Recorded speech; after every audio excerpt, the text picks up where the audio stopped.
Assalamualaikum warahmatullahi wabarakatuh.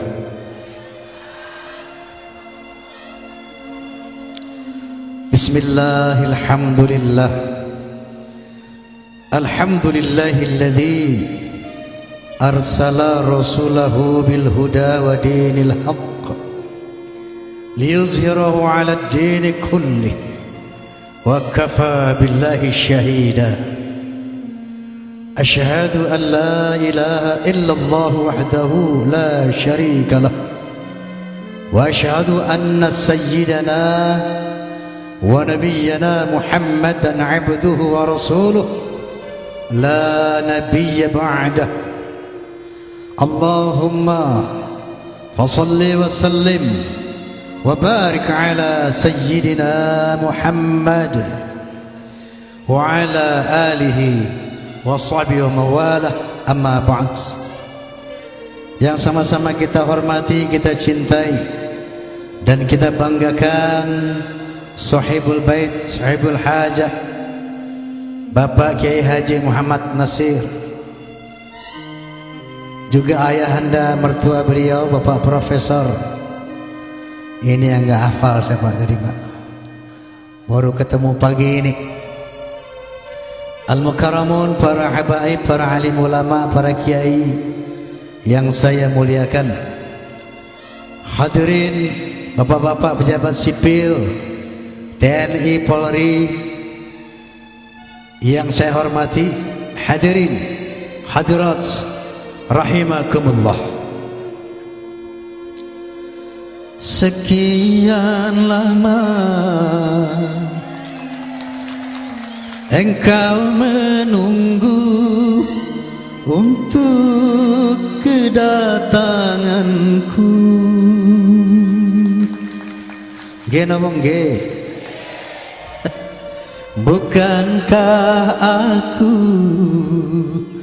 telah berjanji kita jumpa di sini, ku datang. Kini ku datang padamu, senyumlah, sambutlah kedatanganku. Terus usah. Hadirin wal hadirat, pada hakikatnya memperingati hari lahir Nabi Muhammad sallallahu alaihi wasallam tujuannya adalah dalam rangka lebih mengenal lagi siapa sih beliau sallallahu alaihi wasallam.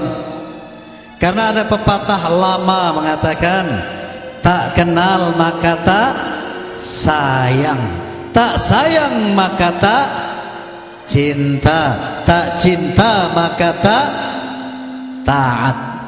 Betul. Sementara ada perintah dari Allah Subhanahu wa taala, "Wa ma ataakumur rasulu fakhudhuhu wa ma nahakum anhu fantahu." Kata Allah Subhanahu wa taala, apa yang didatangkan oleh Nabi, apa yang diperintah oleh Nabi, laksanakan, dan apa yang dilarang oleh Nabi, tinggalkan. Wa qala ta'ala aidan, "Qul in kuntum tuhibbunallah fattabi'uni yuhibbukumullah wa yaghfir lakum dzunubakum wallahu ghafurur rahim." Allah juga memerintahkan kepada Nabi Muhammad untuk menyatakan, ya Muhammad, katakan kepada manusia, kalau kamu cinta kepada Allah maka taatlah kepadaku. Jadi manifestasi ketaatan kepada Allah, kecintaan kepada Allah, yaitu dengan mentaati Nabi sallallahu alaihi wasallam. Kenapa nggih?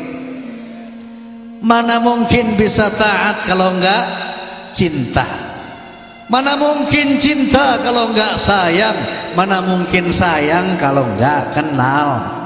Kenapa nggih? Yuk hari ini di tempat yang mulia ini kita tingkatkan pengenalan kita terhadap Rasulullah sallallahu alaihi wasallam. Setuju? Biografi singkat, beliau adalah Muhammad bin Abdullah bin Abdul Muttalib bin Hashim bin Abdi Manaf bin Qusay bin Hakim bin Murrah bin Ka'ab bin Lu'ay bin Ghalib bin Fihr bin Malik bin An-Nadar bin Kinanah bin Khuzaimah bin Mudrikah bin Ilyas bin Mudar bin Nizar bin Ma'ad bin Adnan.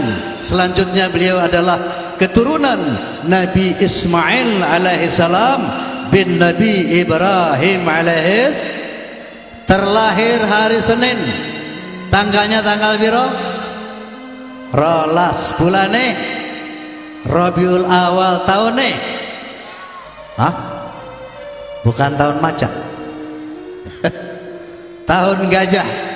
Karena waktu itu secara historis beliau lahir ketika Raja Abrahah membawa tentara gajah mau merubuhkan Ka'bah. Betul?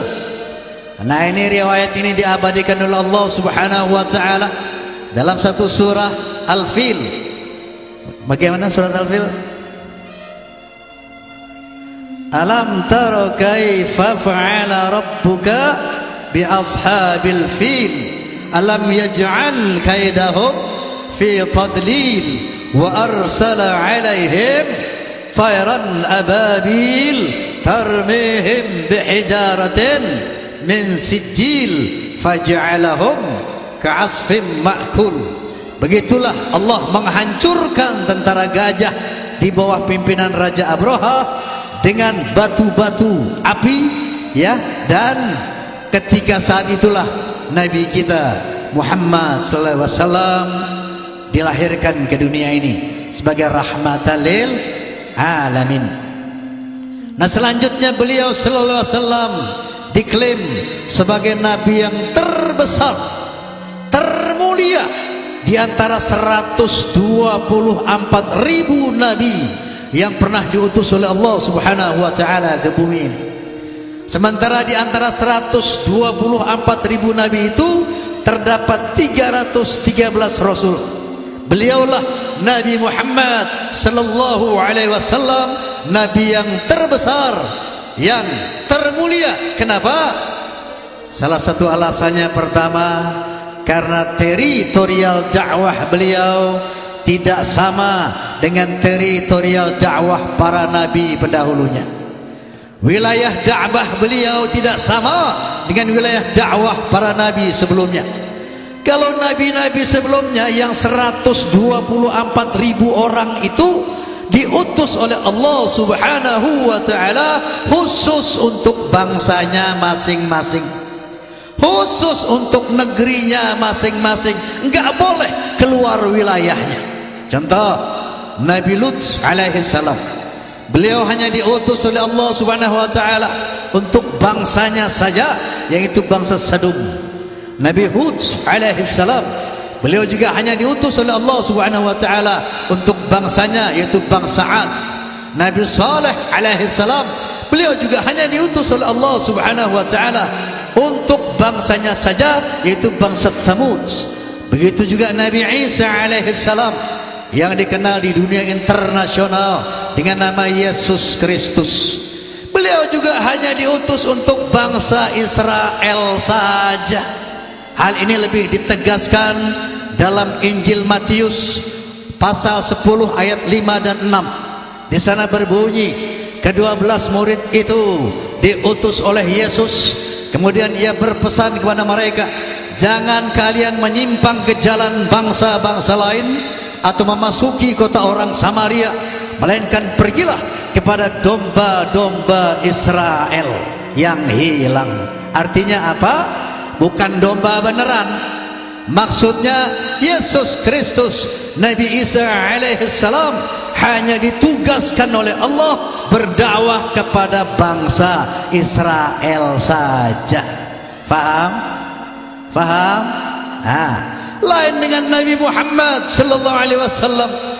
Beliau tidak hanya diutus untuk bangsa Arab, tapi beliau diutus untuk seluruh bangsa-bangsa di dunia, bahkan diutus untuk seluruh manusia di dunia, sebagaimana keterangan Allah Subhanahu wa taala, wa ma arsalnaka illa kafatan linnas. Ya Muhammad, tidaklah engkau aku utus kecuali untuk seluruh manusia di dunia, termasuk untuk wong Semarang. Kampung apa lagi? Genjer, Belenjer, Wasembo, Belijen, yaitu Alhamdulillah. Karena misi Nabi Muhammad, karena tugas Nabi Muhammad SAW berskala internasional, bukan berskala lokal nasional, maka beliau dibekali dengan kitab suci Al-Quran yang sangat sempurna. Sebagaimana firman Allah Subhanahu wa taala, "Al-yauma akmaltu lakum dinakum." Hari ini aku sempurnakan agamamu. Ma faratna fil kitab min syai'. Tidak ada yang aku lupakan dalam Al-Qur'anul Karim, kata Allah. Tidak ada yang aku tinggalkan dalam Al-Qur'anul Karim. Seluruh aspek kehidupan manusia ada penjelasannya dalam Al-Qur'anul Karim. Mau bicara soal apa saja ada penjelasannya dalam Al-Qur'anul Karim. Begitu juga setiap problematika manusia, mulai secara individual, nasional, global, ada solusinya, ada jalan keluarnya dalam Al-Quranul Karim. Al-Quran holistik, komprehensif, lengkap, menyeluruh. Sampai-sampai seorang profesor berkebangsaan Amerika, beliau adalah Profesor Dr. Arnold Toynbee. Pasti profesor kita ini tahu beliau. Ya, seorang sosiolog dari Amerika. Setelah baca Quran, beliau berkomentar. Apa kata Toynbee? Islam is not only a religion, but it's also a way of life and a whole civilization. Toynbee, profesor, setelah membaca Al-Quran berkomentar, Islam is not only a religion. Islam ternyata bukan sekedar agama, but it's a way of life, tapi sebuah bimbingan hidup, and a whole civilization, dan sebuah peradaban yang lengkap. Alhamdulillah. Nah ini, begitulah kebesaran Nabi Muhammad SAW yang dibekali dengan Al-Quranul Karim. Bahkan seorang juga non-muslim, kali ini adalah Michael H. Hart, juga orang Amerika. Beliau menulis buku yang judulnya The 100, yang artinya 100, tahu kan? Apa? 100. Karena di dalam buku itu terdapat 100 tokoh dunia. Di antaranya ada 4 orang nabi selain Nabi Muhammad. Di dalam buku itu adalah Nabi Isa alaihissalam, Nabi Ibrahim alaihissalam, Nabi Musa alaihissalam. Dan di sana ada yang namanya Albert Einstein. Siapa itu Albert Einstein? Penemu teori relativitas. Dengan penemuannya berkembanglah sains and teknologi yang sangat bermanfaat untuk peradaban manusia. Tapi Michael H. Hart tidak menempatkan beliau pada ranking yang pertama. Di sana juga ada yang namanya Thomas Alva Edison. Siapa itu? Yang menemukan listrik. Coba lihat, dengan penemuan Thomas Alva Edison, malam yang gelap menjadi terang. Betul? Besar nggak jasa beliau? Sangat besar. Namun Michael H. Hart juga tidak menempatkan beliau pada ranking yang pertama. Tapi justru yang ditempatkan oleh Michael H. Hart yang notabene non-muslim itu pada ranking pertama adalah Muhammad bin Abdullah sallallahu alaihi wasallam as the most influential person in the world, sebagai manusia yang paling berpengaruh di muka bumi. Alhamdulillah. Allahumma salli ala Muhammad. Allahumma salli ala Muhammad. Tentunya Michael H. Hart bukan tanpa alasan. Kenapa enggak? Beliau menempatkan Nabi sebagai the most influential person in the world, sebagai manusia yang paling berpengaruh di muka bumi, tentunya karena beliau menilai bahwa Nabi Muhammad sallallahu alaihi wasallam adalah makhluk yang paripurna dalam berbagai kapasitasnya. Sebagai seorang pemuda, beliau adalah pemuda yang sempurna. Di sini ada enggak pemuda yang dapat julukan Al-Amin? Julukan beliau sebagai pemuda Al-Amin. Apa itu Al-Amin?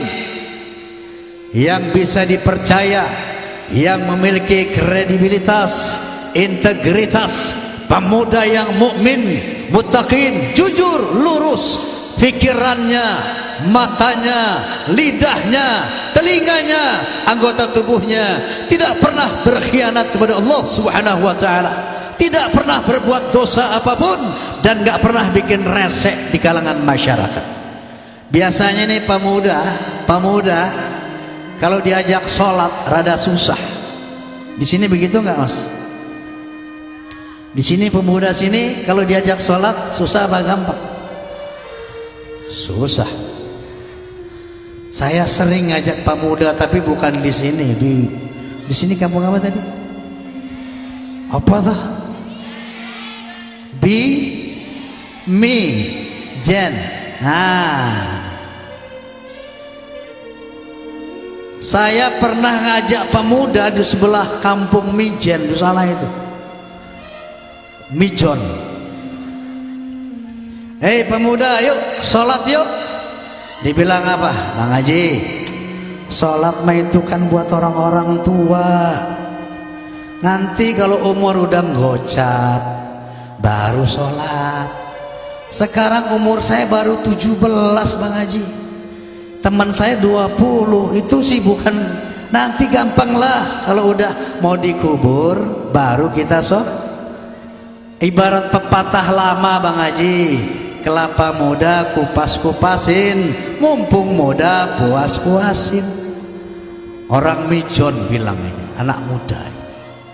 Saya bilang, yang namanya mati bukan monopoli orang tua. Bukan kalau sudah di atas gocap baru kowe mati. Berapa banyak orang tua, ibu dan bapak ditinggal mati anak-anaknya, betul? Bahkan berapa banyak cucu lebih mendahului kakek dan neneknya dikubur. Gini apa nggih? Nah jadi kalau mau taubat, mau sholat, jangan tunggu tua. Umur nggak pandang, maut nggak pandang umur, betul? Bahkan Nabi SAW pernah mengingatkan anak muda. Qala Nabi sallallahu alaihi wasallam, "Innallaha yubahi malaikatu bisyabil 'abid, fayaqulu ayyuha asyabu tariku syahwatahu li ajli, al-mubadhdhilu shababahu li, anta 'indi ka ba'di malaikati." Atau kama qala Rasulullah sallallahu alaihi wasallam. Apa kata Nabi? Hai pemuda, sesungguhnya Allah Subhanahu wa taala membanggakan para pemuda yang takwa di hadapan para malaikat, seraya berkata, wahai para pemuda yang menundukkan hawa nafsunya untuk taat kepadaku, yang menggunakan masa mudanya untuk bertakwa kepadaku, sesungguhnya derajatmu sama dengan seperti sebagian malaikatku. Pemuda, bayangkan, pemuda-pemudi yang takwa derajatnya sama dengan malaikat, betul? Pernah lihat malaikat enggak? Kalau mau lihat malaikat nih, santri-santri sini sama dengan malaikat pemuda-pemuda itu. Amin. Amin. Artinya apa? Allah lebih cinta kepada pemuda yang takwa ketimbang orang tua yang takwa. Kenapa? Kalau orang udah umur 70, 80 rajin di masjid, rajin wirid, ya itu mah biasa. Mau ngapain lagi umur udah tua, betul? Betul. Mau mabok-mabokan di bar diusir sama satpam. Mbah, arep apa nang kene? Arep mendem kowe ya?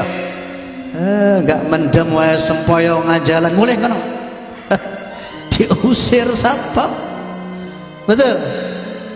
Mau paling mau main cewek umur 70 80, halah. Itu barang udah kayak kaos kaki yang gak bisa naik. Tarik turun lah gitu. Kalau modal begini takwa biasa, betul?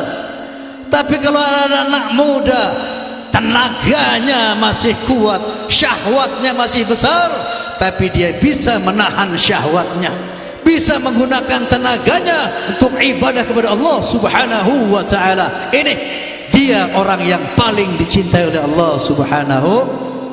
Maka jadilah pemuda al-amin seperti Muhammad sallallahu alaihi wasallam. Amin. Amin. Yang kedua, dalam kapasitas seorang kepala rumah tangga, beliau adalah kepala rumah tangga yang terbaik di dunia sampai kiamat. Enggak ada yang lebih baik dari Muhammad sallallahu alaihi wasallam.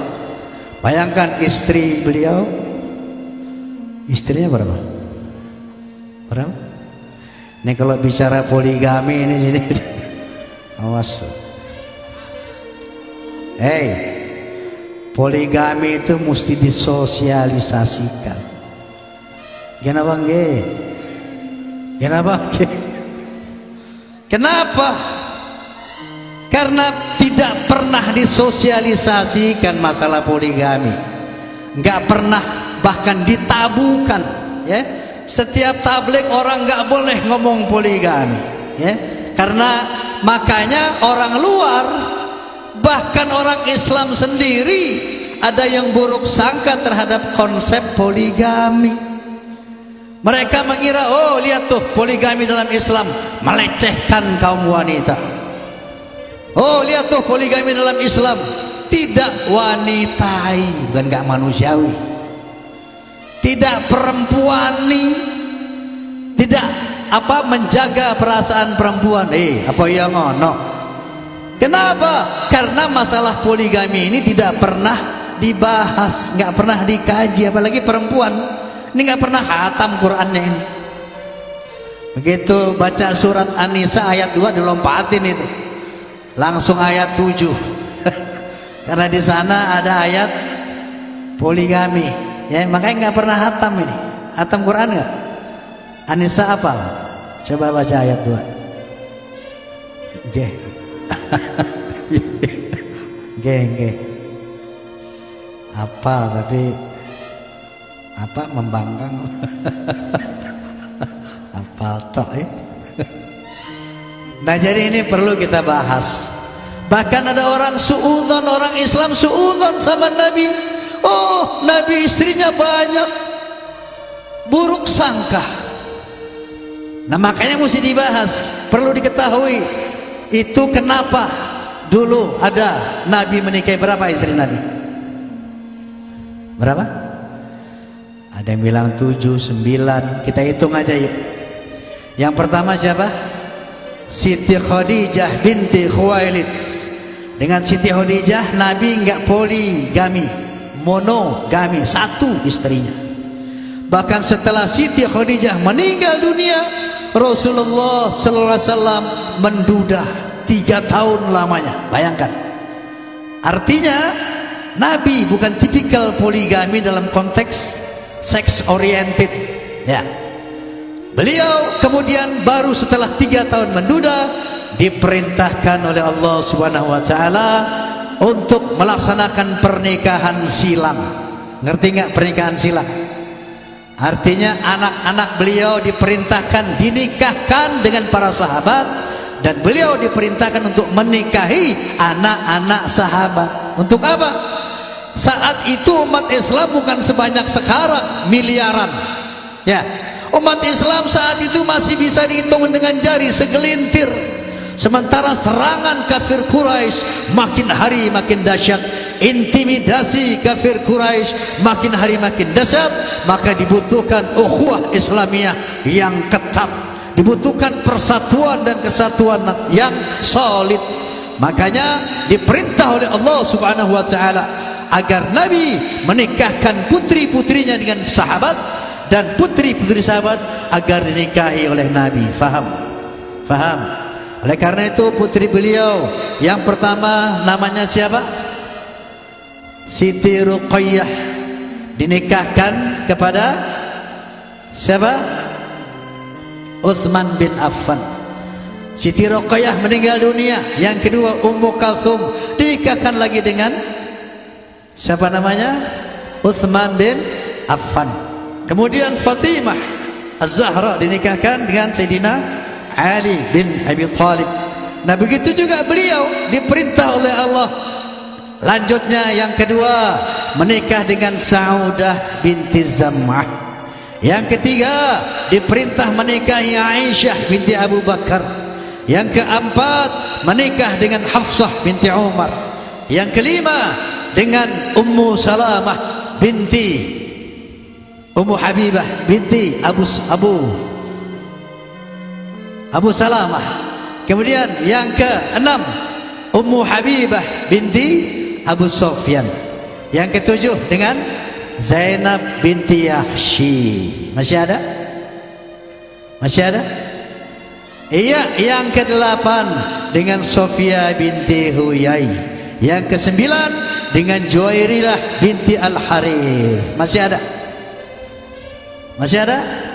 Yang ke-10 dengan Maimunah binti Al-Harith. Masih ada? No more? Still one again? Okay? Yaitu yang terakhir, Maria Al-Qibtiyah. Berapa istri Nabi? Berapa istri Nabi? 11 banyak apa sedikit, Pak? Oke. 11 banyak apa sedikit? Sedikit. Kenapa sedikit? Coba lihat Nabi Dawud alaihissalam di dalam tafsir Al-Munir itu istrinya 100. Nah, 100 banyak apa sedikit? Sedikit. Sedikit 100. Kenapa? Karena Nabi Sulaiman alaihissalam di dalam tafsir Al-Munir istrinya 1000. Gak usah mikir ke anak hilirnya, pokoknya 1000. 1000 banyak apa sedikit? Sedikit. Karena Kaisar Ming itu Raja Tiongkok abad ke-18, istrinya 3000. Maaf saja, perempuan sebelum Islam datang kayak ikan tembang, gak ada harganya. Ditumpuk-tumpuk mau kawin gak kayak sekarang, 1,5. Dulu orang kawin sekali kawin 10, 20, 50. Tuh lihat raja-raja Jawa. Baca sejarah Indonesia enggak? Selir-selirnya yang 100, 200, 300 itu raja-raja Jawa. Raja dangdut lah kamu nih. Usil aja kayak infotainment. Ngurusin dapur orang aja. Dosa Nah, sebelum Islam perempuan gak ada harganya, ibu-ibu. Bahkan di zaman jahiliyah di Saudi Arabia, di tempat lahir Nabi, itu kalau lahir anak perempuan dikubur hidup-hidup. Kenapa? Hina punya anak perempuan. Begitu kondisi perempuan sebelum Islam datang. Termasuk Sayyidina Umar bin Khattab di zaman jahiliyah, beliau pernah menguburkan anak perempuannya. Inna lillahi. Tapi begitu Islam datang, Nabi datang, harkat dan martabat wanita diangkat.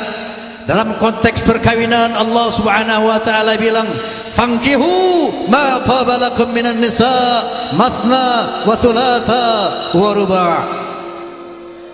Laki-laki, nikahilah perempuan yang kamu suka.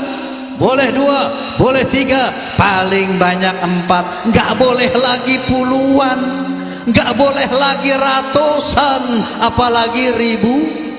Itu pun belum titik. Wa in khiftum alla ta'dilu fawahidatan wa ma malakat aymanukum. Tapi bagi laki-laki yang takut tidak mampu berlaku adil, 1 saja. Faham, Bu? Faham, Pak? Ada mampu nggak, Mas? Mampu nggak? Opo nyanyi? Ini sembarangan aja nyanyi. Ini raja dangdut nih, mahal lagi tahu.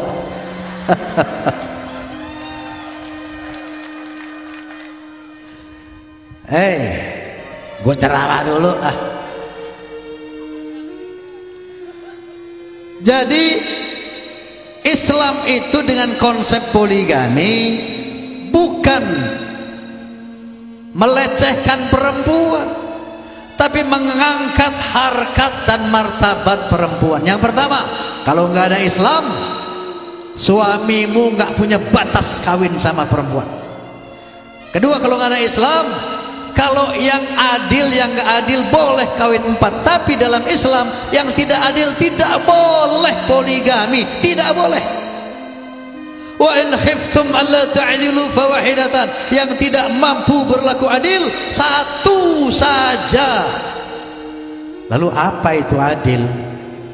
Adil itu apa? Surang seperak?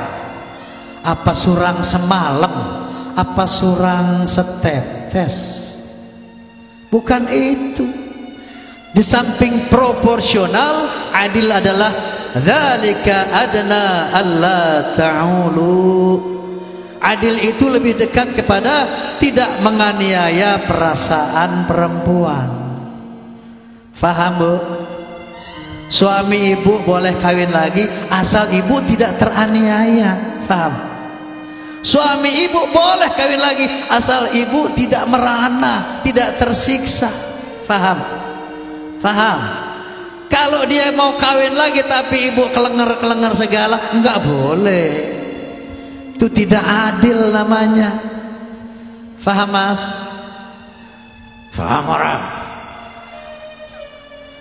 Jadi kalau ada yang bisa poligami dengan baik, ini aib apa prestasi?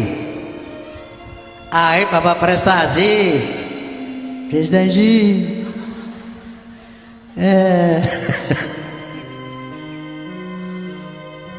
Nah, Nabi subhanallah, salah satu faktor bahwa beliau adalah rumah tangga, seorang pemimpin rumah tangga yang terbaik, karena beliau mampu memimpin 11 rumah tangga tanpa ada yang merasa teraniaya istri-istrinya.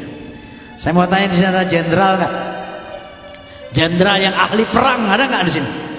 Nah, Pak Polisi ada jenderalnya. Tanya wani ora kawin meneh, pasti nggak wani. Di sini hebatnya Nabi. Artinya apa? Beliau adalah memiliki leadership, kepemimpinan yang sempurna. Kalau enggak, jangankan 11, 2 aja rame terus, betul. Wa in khiftum alla ta'dilu fawahidatan. Dalam konteks sebagai kapasitas sebagai kepala rumah tangga, beliau masya Allah.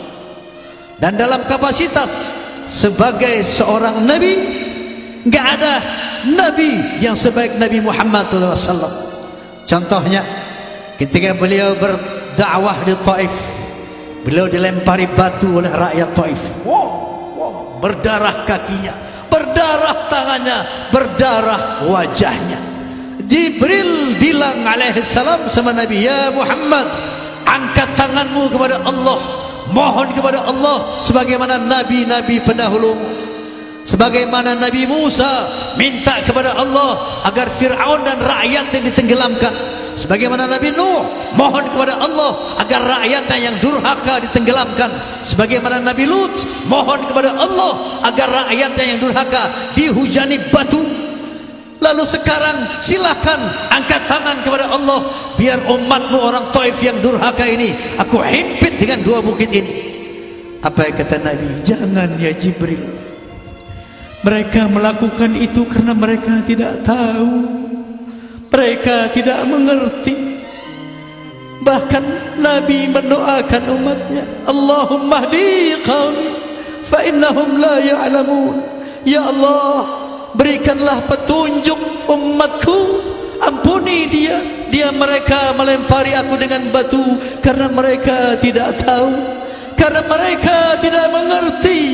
Bayangkan semua nabi ketika umatnya berdurhaka, mereka angkat tangan kepada Allah untuk meminta azab buat umatnya.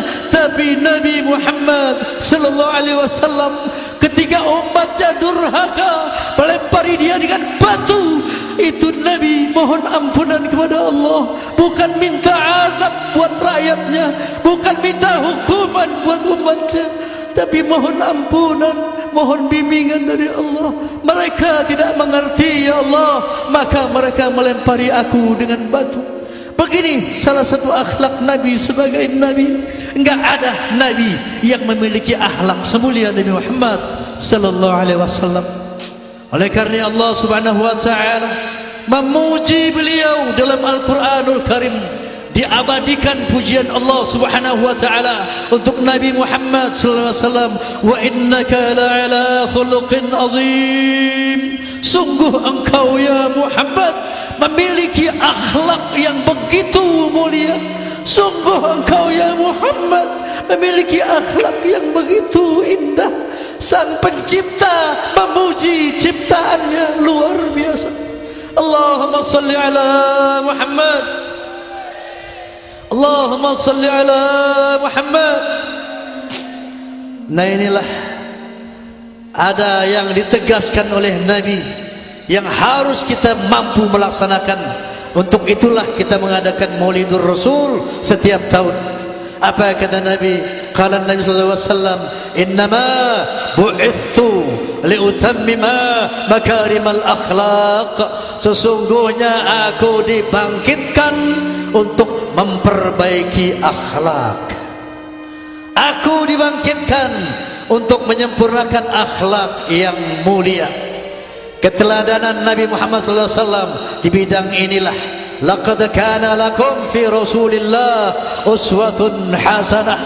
Allah Subhanahu wa taala memerintahkan umat Islam untuk menteladani akhlak Nabi Muhammad sesuai dengan kapasitas kita masing-masing.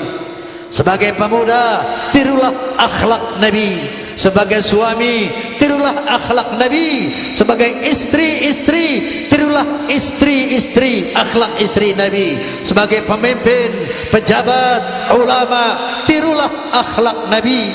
Yang sekarang ini Indonesia tengah mengalami dekadensi moral.